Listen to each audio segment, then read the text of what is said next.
Hey everyone, and welcome back for another deep dive with us. Always a pleasure. Today we're going to be tackling a topic that I think is just universally fascinating. It's this Yeah. whole concept of goodness or doing good deeds. Yeah. But we're going to be looking at it through a specific lens. Right. We're going to be exploring it from an Islamic perspective. Absolutely. And we've got some great material to dive into. We We're going to do. be looking at excerpts from a lecture by Dr. Mazruri Yes. and some really interesting research that kind of backs up a lot of the ideas Exactly. that he's talking about. So it's this really cool blend of like ancient wisdom meeting modern science, Yeah. which I'm always a sucker for. Me too. Me too. So I guess the big question is, Yeah. like, where do we even begin Yeah. with something as big as goodness? That's a great question. And I think, we hear this phrase good deeds all the time, but what does it actually mean? Right. What makes an action truly good? And then beyond that, Yeah. what impact do those actions even have on us as individuals? Yeah. You hit the nail on the head. So I guess that's kind of our mission today, Absolutely. right? To like really unpack all of this and see what we can learn. Exactly. We're going to be looking at how this idea of goodness is woven into the Quran itself. Yes. We'll explore some of the specific actions that are considered good, and this is where it gets really cool. I think we're going to be looking at some research Yes. that shows just how powerful doing good can be. For our own well-being. For our own well-being, exactly. I love that. I think what might be interesting for our listeners is to see how this Islamic perspective might resonate with their own understanding of goodness, Right. even if they come from a different background. Yeah, because in a way, it's like a universal topic, Yeah, right? Like everyone has some idea of what it means to be good. absolutely. But I think what's cool is that each tradition kind of offers its own unique insights. Yeah. So let's jump into this Islamic perspective. Let's do it. The first thing that really stood out to me in the source material was this term birr. Yeah, And it's not just about like checking off a list of good deeds. right. It's something much deeper. Exactly. It's about embodying goodness. I think Yes. it encompasses not just the actions themselves, Right. but also the faith and the intention behind them. It's like having a good heart. Right. It's about cultivating a spirit of generosity Yeah. and aligning your inner self with your outward actions. It's like walking the walk and talking the talk kind of. Exactly. Yeah. And what I find fascinating is how the Quran uses multiple words to describe goodness, Oh, that's interesting. each with its own kind of shade of meaning. Oh, wow. You have care, which refers to goodness in a general sense. Right. But then you also have hasana, which points to actions that are beautiful and virtuous. So it's like a spectrum of goodness. It's a spectrum, exactly. Yeah. And it emphasizes that goodness isn't just this abstract concept. Right. It takes shape in our daily lives in so many ways. Yeah, it becomes very practical and real. I thought it was really interesting how Dr. Masruri brought up a hadith Yeah. to kind of illustrate this point about birr being an internal quality as much as an outward action. It's a powerful hadith. And for our listeners who might not be familiar with what a hadith is, Right. it's basically a collection of sayings and teachings attributed to the Prophet Muhammad. Exactly. So they're like these really valuable insights into the Islamic tradition. Absolutely. And this particular hadith states, I'm paraphrasing here, but it essentially says that birr is good character, okay, whereas sin is anything that troubles your heart and that you wouldn't want others to know about. ooh, that's a good one. Yeah. I was like, whoa, And it's powerful. it makes you think, It does. because I think so often we might focus on outward appearances, Yeah. rather than truly examining our own motivation. Especially today when there's so much pressure to present this perfect image to the world. Yes, like social media and everything. It's like everyone's trying to outdo each other with like how perfect their life is. Yeah. But this hadith is like a reminder to check ourselves, Mm-hmm. to really look inward and ask like, Yeah. okay, why am I doing this? Is this coming from a place of genuine goodness, or am I just trying to impress people? It's a great question to ask yourself. Yeah, it's a challenge for sure. It is. But I think it's a really important one, Absolutely. especially if we want to truly embody this concept of birr. And speaking of actions, the source material goes on to list some specific examples of what's considered good within the Islamic framework. Oh, yeah, I was wondering about that. Things like giving charity, Okay, helping orphans and the poor, right. speaking kindly and working together for righteousness. It's interesting because like on the surface, Yeah. those seem like pretty universal good deeds. They do. Right. But what struck me was how the Islamic context gives them a unique depth and significance. Absolutely. It's not just about being nice or fulfilling some social obligation. It's about so much more than that. It's like tying it back to your faith. Exactly. These actions are directly tied to one's relationship with God. I see. They're seen as acts of worship. So it's about living your faith through your actions Yes. and striving to please Allah through your interactions with others. Precisely. And that brings us to a really interesting point. Okay. The source material highlights some fascinating modern research Okay, this is what I've been waiting for. on the impact of good deeds on well-being. I love this stuff. It's so fascinating how science and spirituality can sometimes intersect. It's like they're two sides of the same coin sometimes. Yeah, it's remarkable. I know. So this research shows that acts of kindness are linked to increased happiness, Okay. reduced stress, and even Really, career success, believe it or not. I would not have guessed career success. I know, it's amazing. That's so cool. It makes you wonder if there's something inherently powerful about goodness, Yes. regardless of your belief system. Yeah, like maybe it's just built into us somehow. Maybe. And it makes you wonder if that spiritual well-being that's emphasized in Islam Right. might be linked to these measurable psychological benefits. Yeah, because there's that 41% increase in happiness statistic. Right?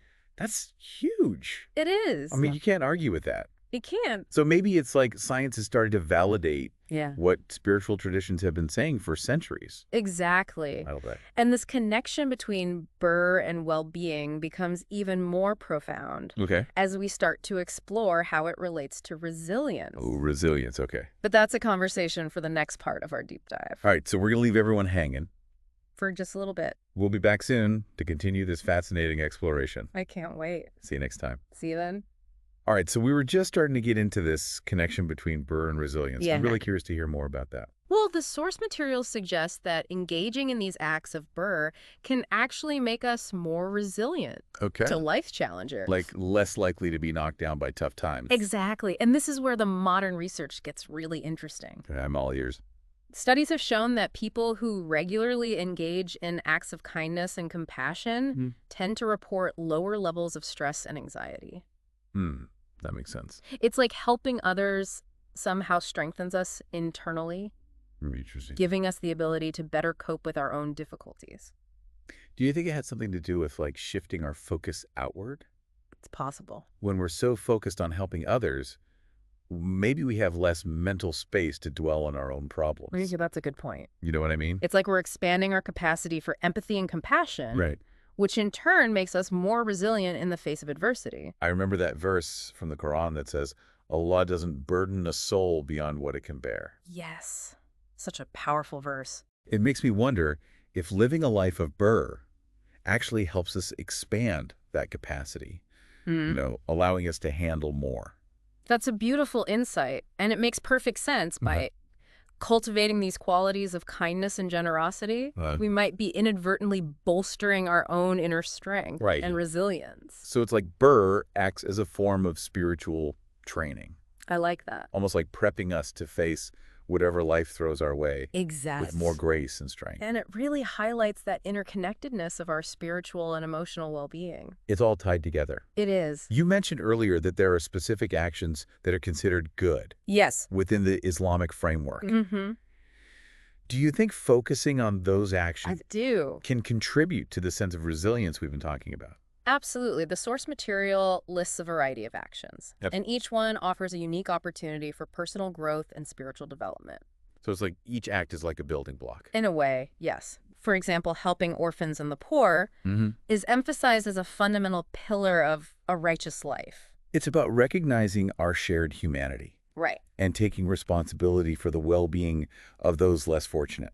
Exactly. And it's not just about material support. No. Even simple acts of kindness, like speaking kindly, Yeah. choosing our words with care, That's a big one. can have a huge impact And on others. It's about creating a more positive and supportive environment Exactly. through our interactions, no matter how small. And those small interactions add up. They do. You know, Like a ripple effect. It's like that butterfly effect thing. Yeah, exactly. Something that really intrigued me was how the Quran uses multiple words for goodness. Yes. It's fascinating, isn't it? each with its own nuance. Mm-hmm. It made me realize that there's like a whole spectrum of goodness being explored, Absolutely not right. just one simple definition. Each term adds a different layer of understanding. Could you give me some examples? I remember there was a whole list in the source material. We've talked about care, which is that broader sense of goodness, Yeah. and hasana, Okay. which points to beautiful and virtuous deeds. Right. But there's so much more. For example, there's maruf, Okay. which refers to actions that are recognized as good and Mhm. commendable within the Islamic framework. So it's about aligning our actions with the values of the tradition. Precisely. And then there's taqwa, Ah, yes. which is all about God consciousness, Yes. striving to live in a way that pleases Allah. It's a beautiful concept. I've heard that term before, Mm-hmm. but I never really understood it fully. It's about having that constant awareness of Allah in your heart I see. and letting that guide your every decision. So it's not just about the action itself. Right. It's about the intention behind it. Exactly. It's about purity of intention. Doing good for the sake of Allah, Yes. not for any kind of worldly recognition or reward. It's a beautiful reminder that true goodness stems from a deep connection with the divine. Okay, and what was that last one? Shali, Fali, yes. which signifies righteous deeds and actions that are beneficial Okay, and pleasing to Allah. so they bring about positive outcomes. In this world and the hereafter. Wow, so there's a lot of emphasis on living a righteous life. There is. Not just in terms of outward actions, but also cultivating that inner connection with Allah. Yeah, it's a very holistic approach to goodness. It really is. And this brings us back to that remarkable connection between these ancient teachings and modern research. Yeah. The fact that science is now backing up Mm-hmm. what the Quran has been saying for centuries about the benefits of a righteous life. It really is quite extraordinary. It It's is. like this beautiful convergence of wisdom and science. I love that. Me too. And this connection becomes even more profound as we Right. delve deeper into the research findings on keenness and well-being. We've covered a lot of ground in this deep dive. Yeah. We've explored this whole concept of birr, Right. that beautiful idea of inner qualities or outward actions. Mhm. And we've seen how it's not just some abstract idea, Hmm. but a way of life that's woven into the fabric of Islamic teachings. Yeah, absolutely. And what's so fascinating is that modern research is like providing evidence Yeah. to support what the Quran has been saying for centuries It's pretty amazing. about the benefits of a righteous life. It is. You're talking about those studies that link acts of kindness to increased happiness, reduced stress, even career success. Exactly. It's almost like science is catching up to the wisdom of the ancients. It really is. It's like we're rediscovering the power of birr through a scientific lens. Yeah, through a new perspective. And these findings are not just interesting anecdotes. No. They point to something fundamental about human nature, that we're wired for connection and compassion. That we're meant to help each other. It makes me think of that saying, it is in giving that we receive. That's a beautiful way to put it. When we engage in these acts of birr, we create a ripple effect Yes. of positivity Yeah. that extends not only to others, but also to ourselves. It comes back to us. And it's not just about feeling good in a fleeting sense. Right. We talked about how birr can make us more resilient Exactly. to life's challenges. All right, overcoat. The research suggests that helping others, showing compassion, living a life of purpose, Yeah. it can have a huge impact on our ability to handle stress and adversity. It gives us strength. Maybe it's because when we focus on the needs of others, Mm, we gain a new perspective on our own problems. that's a great point. It's like shifting our focus from me to we, which creates a sense of interconnectedness and belonging. It reminds us that we're not alone.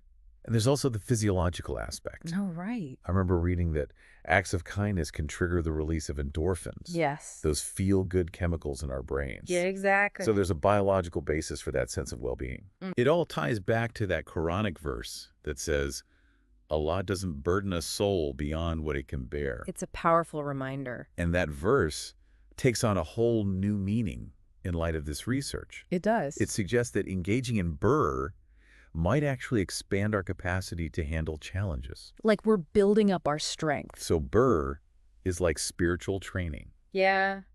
I liked it. preparing us for whatever comes our way. It highlights the interconnectedness of everything. Our spiritual emotional and physical well-being. It's all one. It's been a really fascinating journey, It has. exploring this concept of goodness from an Islamic perspective. It's such a rich tradition. And I think what's most inspiring is that it offers a path Yes. for living a more meaningful and fulfilling life, Absolutely. both for ourselves and for the world around us. That's the key. We've gone from unpacking these nuanced meanings of goodness in the Quran Right. to uncovering scientific evidence that supports its benefits for well-being and resilience. It's amazing how it all comes together. It really is. Full circle. It's been an eye-opening experience. It has been for me, too. And I hope it's inspired our listeners to reflect on their own understanding of goodness Me, too. and how they might incorporate these principles of birr Mm-hmm.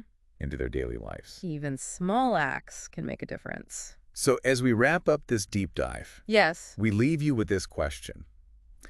If doing good is truly good for us, what small act of birr will you try today? That's a great question to ponder. Thanks for joining us. It's been a pleasure.